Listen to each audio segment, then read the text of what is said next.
The ডিপ্লোম্যাটের report. BNP Jamaat মুখোমুখি, ক্ষমতার পাল্লা কার দিকে, সিদ্ধান্ত নিবে কার ভোট। আমাদের চ্যানেলটি সাবস্ক্রাইব করে পাশে থাকুন। এখন জানাবো বিস্তারিত প্রতিবেদনটি। ত্রয়োদশ জাতীয় সংসদ নির্বাচনকে সামনে রেখে বাংলাদেশের রাজনীতিতে চলছে নানা হিসাব নিকাশ। নির্বাচনী ইশতেহার, নীতিগত ঘোষণা ও ভবিষ্যৎ রূপরেখা তুলে ধরতে রাজনৈতিক দলগুলো আয়োজন করছে বিভিন্ন কর্মসূচি।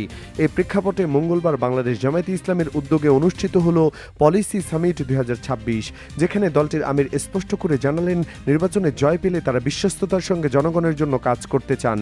এই বক্তব্যকে কেন্দ্র করে রাজনৈতিক অঙ্গনে শুরু হয়েছে নতুন আলোচনা। পলিসি সামিট 2026 আয়োজন ও উপস্থিতি। রাজধানীতে আয়োজিত এই নীতিগত সম্মেলনে উপস্থিত ছিলেন বিভিন্ন দেশের রাষ্ট্রদূত, রাজনৈতিক দলের প্রতিনিধিরা, ব্যবসায়ী ও অর্থনীতিবিদরা, জ্যেষ্ঠ গণমাধ্যম ব্যক্তিত্বরা।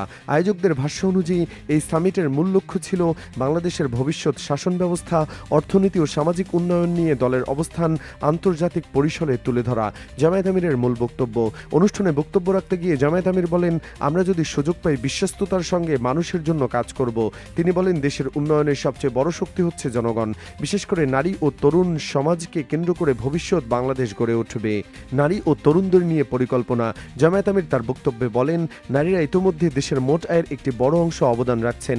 তাদের জন্য নিরাপদ কর্মসংস্থান নিশ্চিত করা হবে দলের অন্যতম অগ্রাধিকার। তিনি আরও বলেন, বাংলাদেশের একটি সম্ভাবনাময় তরুণ প্রজন্ম রয়েছে, যারা দেশ গঠনে সক্রিয় ভূমিকা রাখতে প্রস্তুত। আমাদের দলেও তাদের পাশে থাকবে, তাদের জন্য কাজ করবে।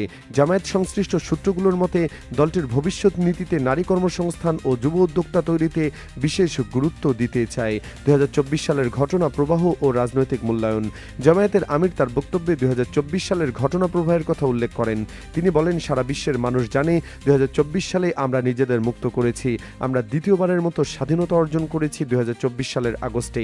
তার দাবি অনুযায়ী এই সময় প্রায় 30,000 মানুষ আহত হন এবং অনেকেই নিহত হন। এ প্রসঙ্গে তিনি অন্তর্বর্তী সরকারের ভূমিকার কথা উল্লেখ করেন। অন্তর্বর্তী সরকার প্রসঙ্গে জামায়াত আমির বলেন, অন্তর্বর্তী সরকার দেশকে একটি অস্থির পরিস্থিতি থেকে সামাল দিতে চেষ্টা করেছে। তারা শান্তি শৃঙ্খলা বজায় রাখার চেষ্টা করেছে, এজন্য আমরা তাদের ধন্যবাদ জানাই। জামায়াতের পক্ষে আসা বিভিন্ন সংবাদ সূত্রে বলা হয়েছে, দলটির অন্তর্বর্তী সরকারের কিছু সংস্কারমূলক উদ্যোগকে ইতিবাচকভাবে দেখেছে। নতুন বাংলাদেশ ও আন্তর্জাতিক সম্পর্ক। বক্তব্যে তিনি বলেন, এটা নতুন বাংলাদেশ। বাংলাদেশ বিশ্বে নতুন যাত্রা শুরু করেছে। তার মতে অর্থনীতিতে বাংলাদেশের সম্ভাবনা রয়েছে এবং দেশটির বন্ধুপ্রতিম রাষ্ট্রগুলোর সঙ্গে পার্টনার হিসেবে কাজ করবে। জামায়াতের নীতিগত অবস্থান অনুযায়ী আন্তর্জাতিক সহযোগিতা, অর্থনৈতিক অংশীদারত্ব, আঞ্চলিক স্থিতিশীলতা, এই তিনটি বিষয়ের উপর গুরুত্ব দেওয়া হবে। দুর্নীতি, বিচার বিভাগ ও সংস্কার প্রসঙ্গ। জামায়াত আমির তার বক্তব্যে বলেন, গত 17 বছর ধরে জনগণের স্বার্থ সংশ্লিষ্ট সকল প্রতিষ্ঠান ধ্বংস করা হয়েছে এবং ফ্যাসিবাদী শাসন ব্যবস্থা কায়েম করা হয়েছিল, এমন অভিযোগ রয়েছে। তিনি বলেন, দুর্নীতির বিরুদ্ধে অবস্থান, বিচার বিভাগের স্বাধীনতা এবং প্রাতিষ্ঠানিক সংস্কারের শর্তে যে কোনো রাজনৈতিক দলের সঙ্গে ভবিষ্যতে কাজ করতে প্রস্তুত জামায়াত। এ বিষয়ে জামায়াতপন্থী বিশ্লেষকদের মতে, দলটি একটি কনসেশনাস পলিটিক্সের ইঙ্গিত দিচ্ছে। জাতীয় ঐক্যের আহ্বান। একটি উন্নত বাংলাদেশের লক্ষ্যে জামায়াত আমির দেশের সব শ্রেণী পেশার মানুষকে ঐক্যবদ্ধ হওয়ার আহ্বান জানান। তিনি বলেন, দেশের ভবিষ্যৎ গড়তে সহযোগিতা ছাড়া বিকল্প নেই। বিএনপির বিরুদ্ধে ওঠা বিষয় ও সংবাদ সূত্রের দাবি। এই রাজনৈতিক প্রেক্ষাপটে বিএনপিকে ঘিরেও নানা আলোচনা চলছে।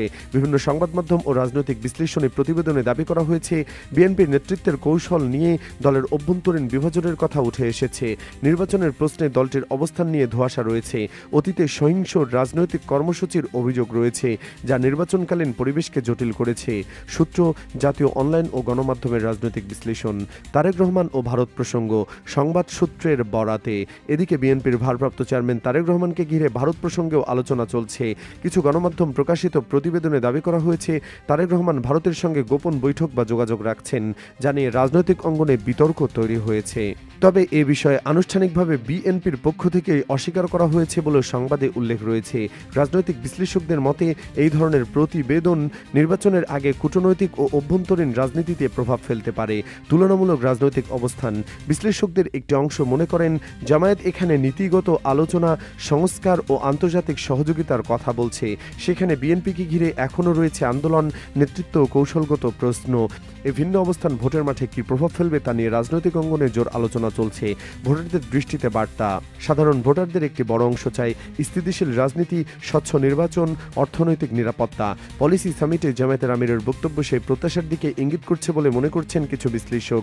ত্রয়োদশ জাতীয় সংসদ নির্বাচনকে সামনে রেখে রাজনৈতিক দলগুলোর নীতিগত অবস্থান এখন ক্রমেই স্পষ্ট হচ্ছে।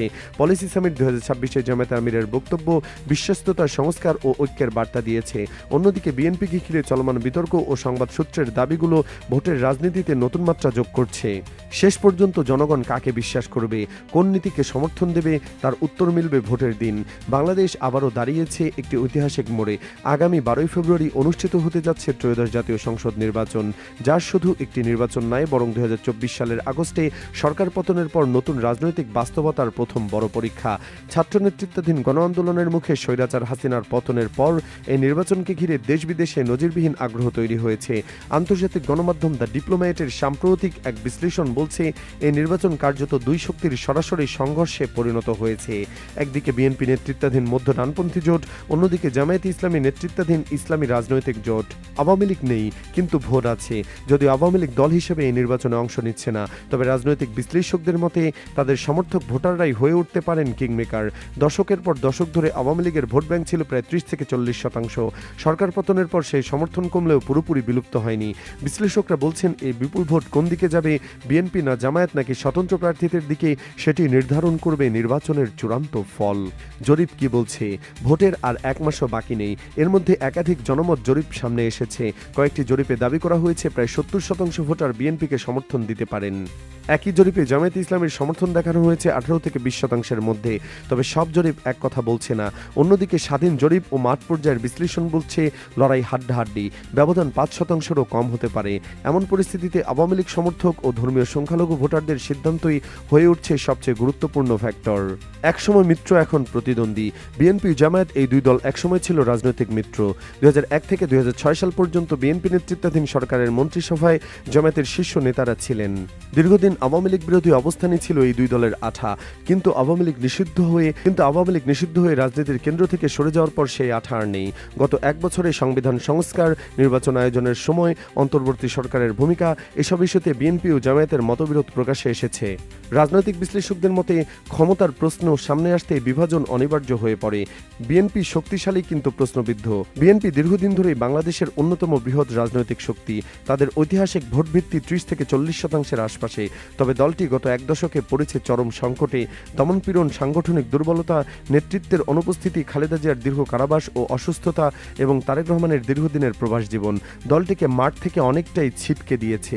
2024 সালের আওয়ামী লীগের পতনের পর বিএনপির কিছু কর্মীর বিরুদ্ধে সহিংসতা ও দখলবাজির অভিযোগ ওঠে, যা দলটির ভাবমূর্তিতে নেতিবাচক প্রভাব ফেলে বলে বিভিন্ন মানবাধিকার ও মিডিয়া রিপোর্টে উল্লেখ করা হয়। জামায়াত প্রত্যাবর্তনের লড়াই। 1971 সালে মুক্তিযুদ্ধের সময় জামায়াতে ইসলামের ভূমিকা নিয়ে বিতর্ক ইতিহাসের অংশ। এ কারণে দলটি দীর্ঘদিন রাষ্ট্রীয় ক্ষমতা থেকে দূরে ছিল। কিন্তু সাম্প্রতিক বাস্তবতা বদলেছে। বিশ্ববিদ্যালয় ছাত্র সংসদ নির্বাচনে ভালো ফল, শহুরে তরুণদের মধ্যে সংগঠিত প্রচারণা, দুর্নীতি বিরোধী বক্তব্য, প্রশাসনিক সংস্কারের প্রতিশ্রুতি, এসব কারণে জামায়াত আবার আলোচনায়। জামায়াতপন্থী রাজনৈতিক বিশ্লেষকদের দাবি, জনগণ আর পুরনো মুখ চায় না। তারা চায় শৃঙ্খলা, জবাবদিহি এবং ধর্মীয় মূল্যবোধের প্রতিফলন। জামায়াত কি সত্যিই ক্ষমতায় যেতে পারে? জামায়াত ঘনিষ্ঠ সংবাদপত্র এবং বিশ্লেষণী সূত্রগুলো বলছে, আওয়ামী লীগ সমর্থকদের একটি বড় অংশ বিএনপিকে নয়, জামায়াতকে বিকল্প হিসেবে ভাবছে। বিশেষ করে দুর্নীতি বিরোধী অবস্থানের কারণে জামায়াত তরুণ ভোটারদের কাছে গ্রহণযোগ্য হচ্ছে। দলটি এনসিপি, এলডিপি সহ কয়েকটি দলকে জোটে এনে নিজেদের একক ইসলামপন্থী তকমা ভাঙার চেষ্টা করেছে। তবে সমালোচকরা বলছেন, সংখ্যালঘু প্রতিনিধি কম, নারী প্রার্থীর অনুপস্থিতি জামায়াতের বড় চ্যালেঞ্জ হয়ে থাকবে। এই নির্বাচনের প্রশ্ন একটাই, বিএনপি না জামায়াতকে ভবিষ্যতের কম ঝুঁকিপূর্ণ? আওয়ামী লীগ সমর্থক এবং সংখ্যালঘু ভোটাররা কি অতীত ভুলে নতুন সিদ্ধান্ত নেবেন, নাকি পুরনো বৈরিতাই সিদ্ধান্ত বদলে দেবে? দশকের পর দশক ধরে সংঘাতের রাজনীতি শেষে এই নির্বাচনই হয়তো ঠিক করে দেবে বাংলাদেশ কোন পথে হাঁটবে। এতক্ষণ আমাদের সাথে থাকার জন্য ধন্যবাদ।